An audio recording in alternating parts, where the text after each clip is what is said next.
G'day Makita fans, and welcome to the third Makita update I've done this month. That's got to be a record. I'm pretty sure I have not done 3 of these in a month before, but there has been so many Makita tool patents published in the last, it's quite hard to say, tool patents published in the last month, or the last 2 weeks actually, that yeah, it's required 3 videos. I can't keep up. And we've also got new tools as well as patents, of course, one of them sitting right here on the bench. This is the new XGT HW001G water blaster. It is a 40 volt water blaster. It's got 2 slots in here for 2 batteries, but it's 40 volt, uses one then uses the other.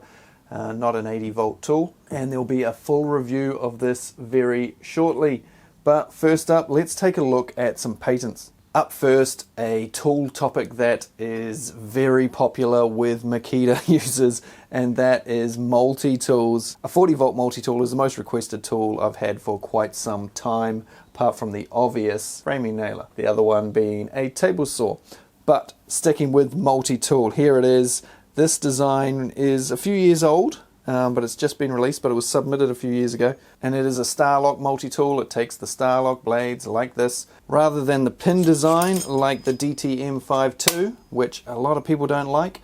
The new design that you're going to see on the screen here has the clamp style, the 2 little half clamps that clamp onto the blade, like fine multi-masters and Bosch multi-tools use. Now, while that is much quicker and easier to change the blade, it also makes the tool narrower. You can make a narrower tool than what they've done with this big bulky thing. And you can also see the placement of the lever in a very different place.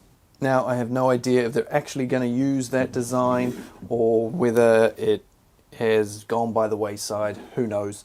But if it is going to be used, it will likely be on a 40 volt multi-tool. But I do not have any more information about a 40 volt multi-tool being released. I'm sorry. I know you guys want to know, but I don't know as far as 40 volt multi-tools go. But I do have another 40 volt tool coming up right now. And that is a backpack blower. This patent's also more than 3 years old, but it's a 40 volt or possibly 80 volt. A little hard to tell. I'm guessing from what I read in the patent that it is going to be 1 battery at a time, so presumably that means it's 40 volt, because it did say it would only require 1 battery to run. So 40 volt tool, presumably. It will blow the air over the batteries and the motor controller unit, which is a nice feature to actually have active cooling blowing through the batteries while the tool is running, because blowers do get batteries very hot. If you've watched any of my videos before on blowers, Makita 40 volt blowers, I've used them a few times to test batteries, and they get the batteries very hot, hotter than any other tool I've seen thus far. So it'll be good if they've got some active cooling within the tool. Next up, another one you guys have been asking about quite a lot. I've been quite surprised how popular these are. And it is an update to the oil impulse impact driver. This came out, I don't know, a long time ago, real long time ago. Must have been one of the first brushless tools Makita made. And it's real old school, still got the battery gauge on the bottom there, for if you've got batteries that don't have them. Yeah, a lot of people like that these are quieter, and there's a patent available here which looks to be mostly for the oil unit. There's a shot here of the whole impact driver, and you can see it's using a 14.4 volt battery, a bit like this. Well, this one's only got 1 row of cells, the one in the patent has 2 rows. This incidentally is the new, ooh, that looks cool, eh? Woohoo! The new ring light rear control DTD173, or this is the TD173D, which is the Japanese version. If you're interested in that and all these fancy colors, take a look down in the description. There'll be some links. But I wouldn't read too much into patents having batteries on them. I wouldn't say, hey, this tool's definitely going to be a 14 volt tool, because this comes in 18 volt and 14 volt. This comes in 18 volt and 14 volt. Makita Japan released most impact drivers that Makita put out in both 18 and 14 volt, along with a bunch of other tools. Most of the world doesn't see those 14.4 volt ones, but yeah. So the battery in the patent could be anything. They could use, the patent is really about how they're doing the different mechanism in here for an oil impact driver. So maybe, just maybe, they're clearly working on it. So hopefully we might get a 40 volt soft impact oil impulse quiet impact driver soon. By quiet, you know, it'll still be pretty noisy, but these are significantly more quiet than the standard ones. So fingers crossed one of those is not too far away, either an update to this 18 volt one, or preferably, or both actually, a 40 volt and an 18 volt would be nice. Next we're going back to 40 volt. How about this? A new rebar tire. Now Makita have just released an 18 volt rebar tire, a second one. So they've got two of those out now. The second one's got increased capacity over the first one. But this one has definitely got a 40 volt battery in the image on the patent. And it also has a radically different design, as you can see. If we take a look at this shot from the video I did of the original Makita 18 volt one, you can see that the wire goes in the top, at the back, basically feeds along the top of the tool and out the front.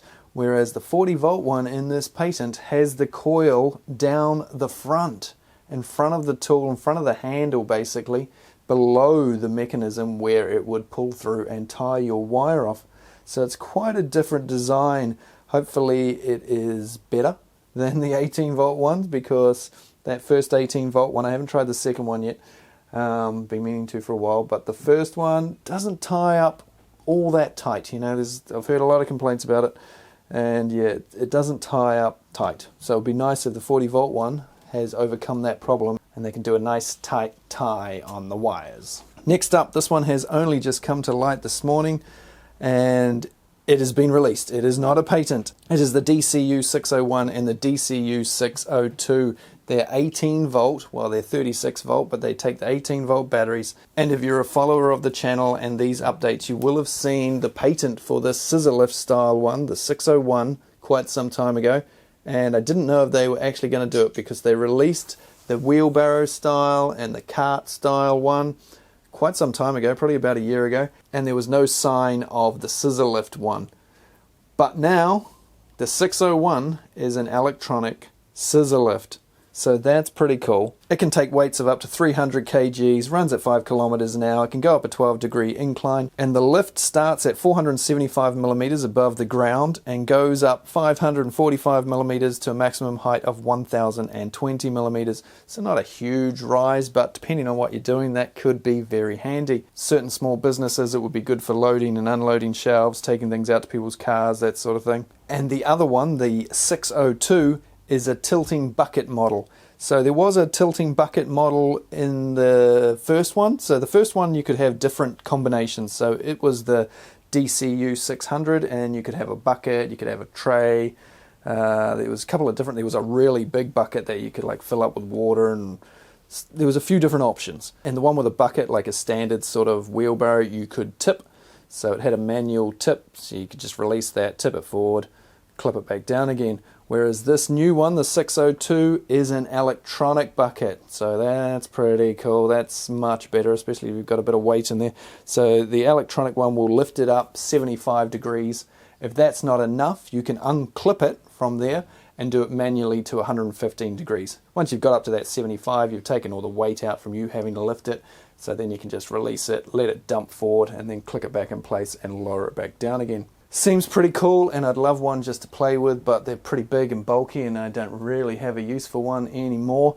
And when it comes to price, wow, these things are not going to be cheap. The recommended retail price in Japan is the equivalent of 5,800 US dollars or 9,800 New Zealand dollars, or around 4,500 to 5,000 pounds.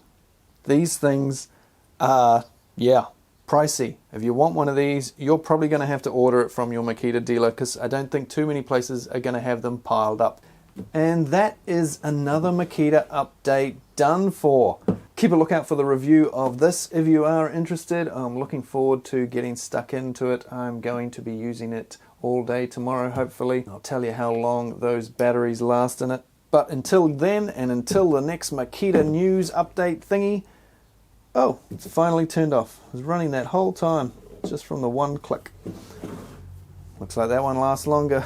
18 volt beats 40 volt, even when it's only on a 14 volt battery. And speaking of batteries, if you haven't seen my review of this new high output battery yet, that'll be up in the top corner down in the description. Go check that out, and I will see you all pretty darn soon on another Makita video. Whoa, whoa, whoa, whoa, whoa. Don't go anywhere. We have breaking tool news just released.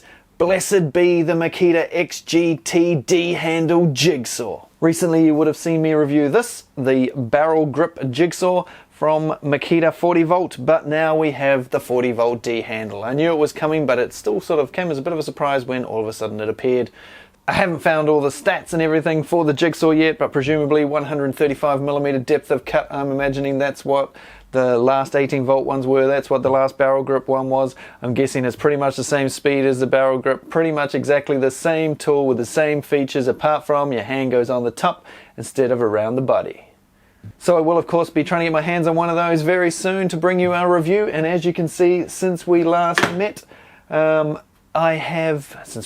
was only a few minutes ago for you guys, wasn't it? The water blaster here, pressure washer, the 40 volt HW001G has been well and truly used and christened, and that review will be out this time next week, so make sure you keep an eye out for that, and I'll see you all then. Cheers guys.